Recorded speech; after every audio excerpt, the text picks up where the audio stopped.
Ça n'en finit plus, bientôt on aura droit à la saison 5 de la Casa de Papel avant même qu'elle sorte sur Netflix, c'est totalement fou putain. Les deux se m'appelle Steven et aujourd'hui enclenchage direct vers ce qui semble être de nouvelles photos de tournage qui ont donc été tournées ce week-end à Madrid, qui sont pour le coup des grosses photos de tournage qui peuvent dévoiler certaines choses. Alors je tiens à vous avertir déjà parce que la vidéo qui va suivre, que vous allez regarder bien entendu et donc vous allez lâcher le petit pouce bleu bien entendu évidemment, peut contenir des spoilers sur la saison 5 et la dernière saison de la Casa de Papel. Donc si vous ne voulez pas être potentiellement spoilé, je dis bien potentiellement parce qu'on va quand même interpréter ce qu'on va voir ici, ne regardez pas cette vidéo. Bref, les nouvelles photos de tournage ici semblent nous indiquer une certaine fin de la saison 5 de la Casa de Papel. On va essayer d'y réfléchir ensemble. Alors évidemment j'ai pas réponse à tout et je vous inviterai après cette vidéo à me donner un petit peu vos théories, votre avis en commentaire sur ces photos. Et nous c'est parti, on théorise de suite.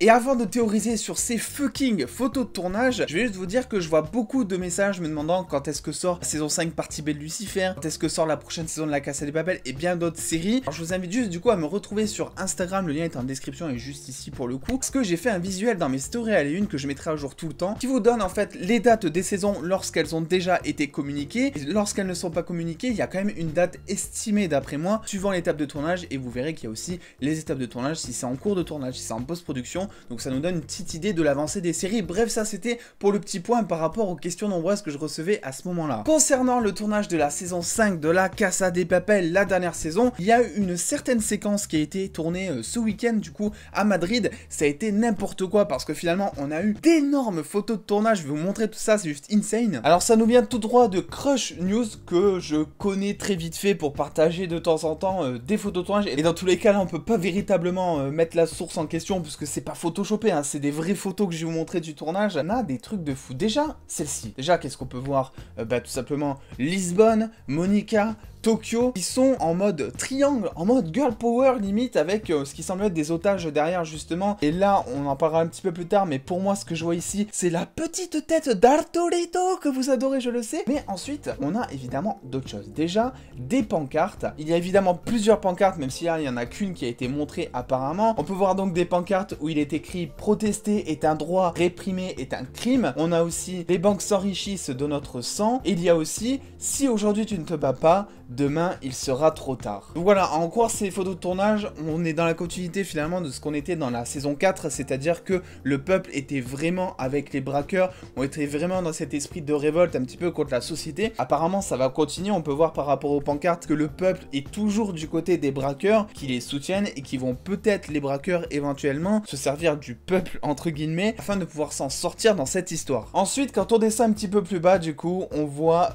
Lisbonne avec Tokyo, avec Monica. Lisbonne a l'air de crier, de réclamer quelque chose, et ce qui est intéressant, c'est qu'on peut la voir face à des flics, donc c'est-à-dire qu'ils sortent carrément de la banque, ils se mettent à découvert avec probablement des otages derrière. Ça, on y reviendra un petit peu plus tard, justement, vous allez voir. Ils sont là un petit peu en mode, on les prend, comme ça, ils peuvent pas nous tirer dessus, on va dire. Et Lisbonne, ici, a l'air de crier si elle avait quelque chose peut-être à négocier. Et pourquoi je dis négocier? Parce que figurez-vous que quand on descend un petit peu plus bas, on voit tout simplement Monica qui sort un drapeau blanc. Un drapeau blanc, pour ceux qui ne savent pas, c'est tu sors un drapeau blanc en temps de guerre, ça veut dire stop, on fait la paix 2 secondes, j'ai quelque chose à vous dire. En gros, c'est ça. Là, on peut voir ici, Monica a un drapeau blanc, ça voudrait dire qu'elle fait une trêve, le temps peut-être de négocier. En plus, on voit que les flics ici, ils ont la main sur le gun, mais ils le sortent pas vraiment, donc ils sont plutôt d'accord finalement pour cette trêve de paix, j'ai envie de vous dire. Et on voit surtout autre chose dans cette image, je sais pas si vous avez remarqué, sont pieds nus. Et ça, c'est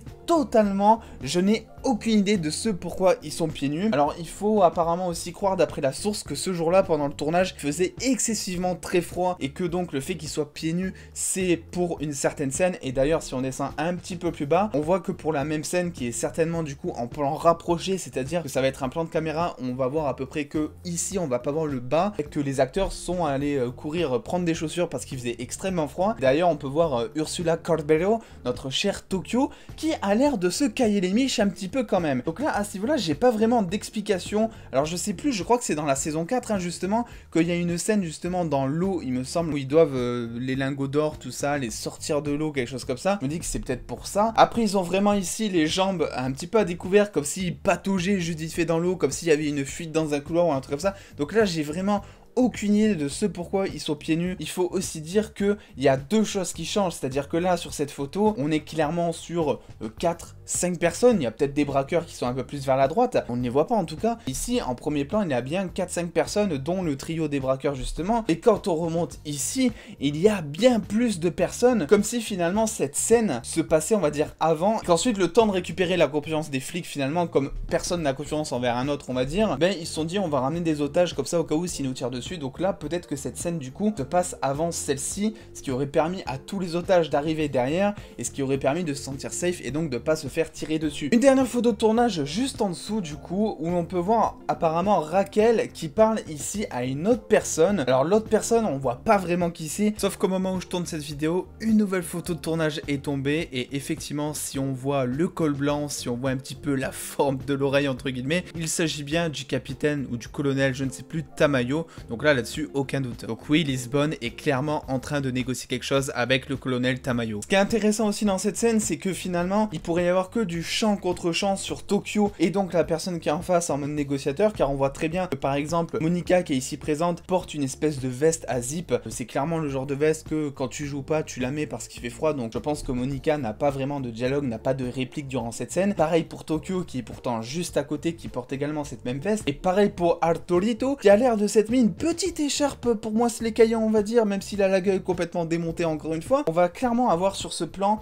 un espèce de plan serré entre, vous voyez, ce trio de personnes ici, entre le soldat, le négociateur et donc Raquel, et peut-être éventuellement les flics qui sont derrière. Alors non, c'est clairement pas une photo de transition de scène comme on pourrait avoir, parce qu'on voit bien que les flics ici sont en position d'arme à feu, on dirait qu'ils sont accroupis, qu'ils sont prêts à tirer avec un fusil justement. Et on voit bien que derrière il y a ce qui semble être le réalisateur avec le masque, donc l'équipe technique, qui est en train de filmer et de regarder dans la caméra. Donc pour moi à ce moment-là ça tourne, mais en tout cas une chose est sûre, c'est que pour moi il va y avoir négociation dans l'air. Le fait que Monica sorte un drapeau blanc, le fait que tous les otages ensuite du coup arrivent derrière un petit peu tout le monde pour montrer la force qu'ils ont, pour montrer que c'est eux qui commandent, et pour montrer aussi les pancartes derrière que le peuple est toujours avec eux. Moi je trouve ça insane. Au sujet de la négociation, on sait pas vraiment évidemment de quoi il est question. Il pourrait très bien s'agir finalement d'une négociation envers le professeur, car rappelez-vous, Alicia est actuellement chez le professeur. C'est pas vraiment comment ça va se dérouler cette histoire. Moi je pensais depuis le début qu'Alicia justement allait faire équipe avec le professeur, mais justement je me dis que là, pourquoi en fait c'est tout simplement Raquel la tête de ce trio, parce que Raquel n'est certainement pas finalement le personnage plus important de la bande et encore moins le plus connu on va dire. Il pourrait y avoir Rio, même Tokyo pourrait être en premier plan qui serait beaucoup plus importante. Là le fait que ce soit Raquel qui négocie, si j'ai juste à ce niveau là, ça peut vouloir dire qu'elle est impliquée d'une manière ou d'une autre et que donc elle s'adresse peut-être à une caméra en face d'elle, même devant les flics, afin de laisser un message à Alicia, car Alicia retiendrait le professeur en otage. Et du coup je me dis que ça pourrait être sympa justement d'avoir ce parallèle, d'un côté la bande des braqueurs qui ont des otages et en parallèle donc Alicia qui a justement le professeur en otage elle aussi. C'est un parallèle que je trouve vachement intéressant, parce que ça veut dire que les flics en fait ils vont plus du tout jouer un rôle de libérateur d'otages entre guillemets, qui vont juste jouer le rôle entre guillemets pour transiger le message entre Raquel et Alicia. En tout cas bien sûr tout ça ça reste à théoriser et je vous invite dans tous les cas à me donner votre avis en commentaire bien entendu, parce que je pense qu'il y a plein de choses à dire. Le fait qu'il soit pieds nus, le fait que ce soit Raquel qui soit en premier plan, le fait que Stockholm soit ici alors que c'est un personnage mais alors totalement